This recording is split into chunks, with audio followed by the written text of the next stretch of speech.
اعوذ باللہ من الشیطان الرجیم بسم اللہ الرحمن الرحیم اللہم صلی علی سیدنا و مولانا محمد وعلی آلہ واصحابہ وبارک وسلم وصلی علیہ۔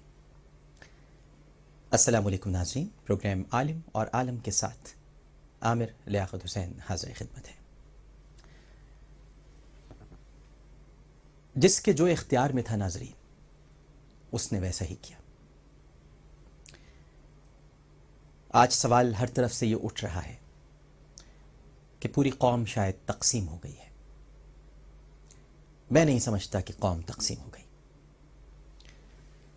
قوم جان گئی ہے، پہچان گئی ہے۔ جن کو الگ ہونا چاہیے تھا قوم میں سے، وہ بہرحال الگ ہو رہے ہیں۔ صورتحال واضح ہوتی جا رہی ہے۔ آج تو ماشاءاللہ پاکستان کے وزیر داخلہ محترم جناب عبد الرحمن ملک صاحب نے بھی یہ ارشاد فرمایا ہے کہ اگر کوئی گستاخ رسول میرے سامنے آئے گا تو میں اسے گولی مار دوں گا۔ سوال کرنے والے ذرا ان سے بھی تو پوچھیں، کیا وہ خود قانون ہیں؟ کیا وہ خود با اختیار ہیں؟ وہ خود کوئی جج ہیں؟ وہ کیسے کسی کو گولی مار سکتے ہیں؟ حالانکہ انہیں تو سورہ اخلاص بھی پوری طرح نہیں آتی۔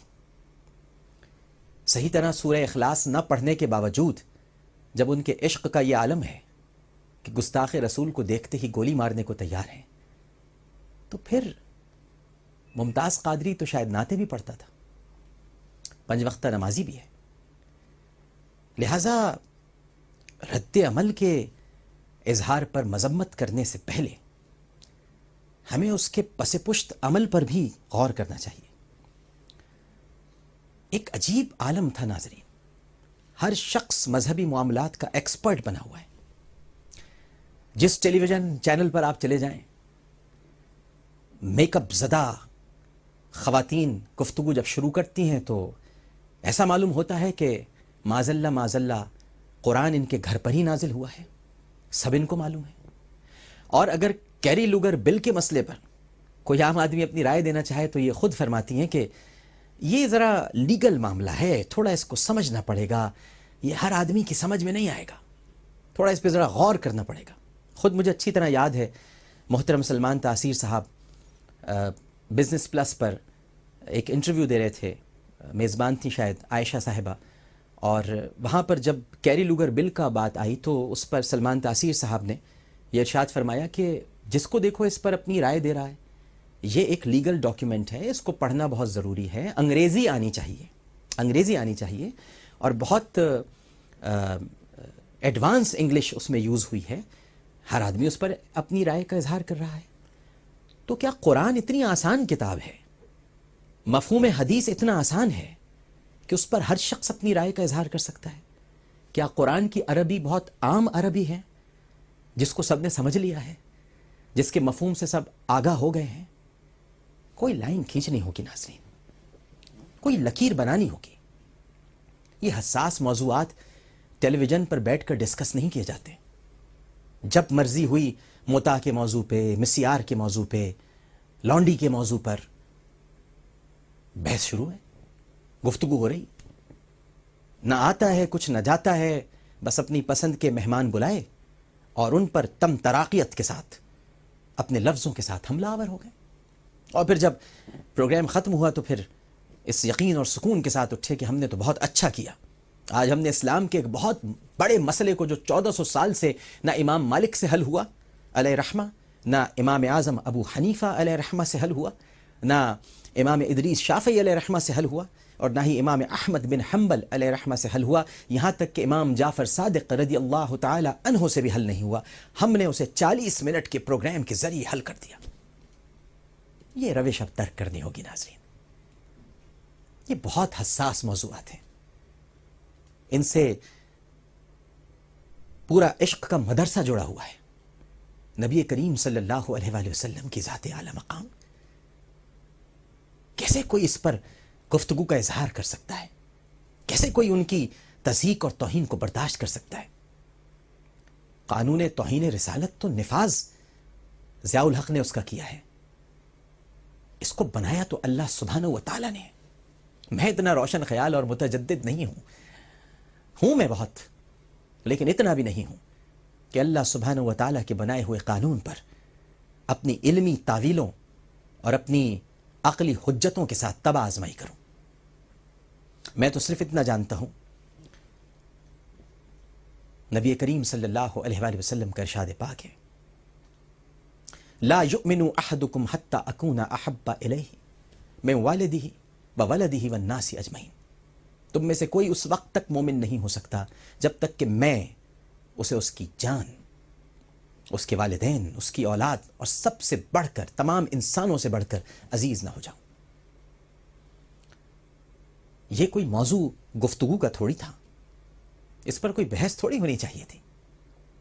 بحثوں کے دفتر کھل گئے جناب، ہر آدمی اس پر اپنی رائے کا اظہار کر رہا ہے، اور حکومت تماشبین بنی ہوئی ہے، خاموش ہو کر تماشا دیکھ رہے ہیں۔ جب تک کہ ہڑتال نہیں ہو گئی، ناموس رسالت صلی اللہ علیہ وآلہ وسلم کے قانون کے خلاف علماء کرام اور پاکستان بھر کے عوام نے احتجاج نہیں کر لیا، اس وقت تک ہمارے وزیر اعظم صاحب کو خیال نہیں آیا کہ وہ یہ کہتے کہ ہم اس میں ترمیم نہیں کریں گے۔ جب یہ سب کچھ ہو گیا، جب سب بولتے رہے اور اپنی اپنی رائے کا اظہار کرتے رہے، تب کہیں جا کر آخر میں پولیس پہنچی، جو کہ ہمیشہ ہر ڈرامے اور فلم میں ہوتا ہے، سب سے آخر میں پولیس آتی ہے۔ جب سب کچھ ہو گیا تو پھر وزیر اعظم صاحب نے ارشاد فرمایا ہم اس قانون میں ترمیم نہیں ہونے دیں گے۔ لیکن اس سے پہلے غصہ پل گیا تھا، اشتعال نے پرورش پالی تھی، نفرت نے آنکھیں کھول لی تھی، اور ایک جذبے نے قد آور شخصیت کا روپ اختیار کر کے کسی سڑک پر اپنا اظہار کر ہی ڈالا۔ اصل قصوروار کون ہے، ہمیں یہ تلاش کرنا ہوگا۔ جب عبد الرحمن ملک صاحب ایک ذمہ دار عہدے پر فائز وزیر داخلہ ہے نا بھائی، جب وزیر داخلہ یہ کہہ سکتے ہیں کہ میرے سامنے کوئی گستاخ رسول آیا تو میں اسے گولی مار دوں گا، آج چھپا ہے سارے اخبارات میں، کیا روزنامہ جنگ اور کیا روزنامہ ایکسپریس اور کیا روزنامہ نوائے وقت، تمام بڑے اخبارات میں عبد الرحمن ملک صاحب کا یہ اسٹیٹمنٹ موجود ہے۔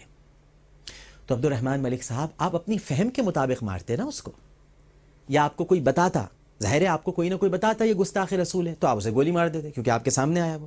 آپ تحقیق تو نہیں کرتے نا، آپ اس کے بارے میں پوری جستجو تو نہیں کرتے نا، ورنہ اس کے لیے تو آپ کو ریٹ دائر کرنی پڑتی، رپورٹ لکھوانی پڑتی، FIR درج کرانی پڑتی، اسے تھانے میں آپ کو ڈلوانا پڑتا، حوالات میں رکھنا پڑتا، کورٹ میں جاتا وہ، پھر کہیں جا کر کوئی کورٹ اگر اسے سزا دیتی تو پھر آپ بھی کورٹ سے اجازت لے کر جج صاحب سے، جج صاحب مجھے گولی مارنے کا شوق ہو رہا ہے، میں ذرا گولی مار دوں اسے۔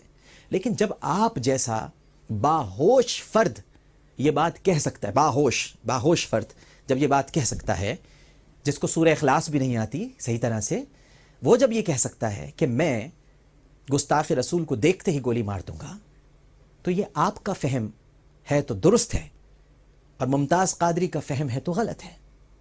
یہ کیا بات ہوئی؟ اس پہ تو ذرا کچھ گفتگو کرنی پڑے گی، دیکھنا پڑے گا۔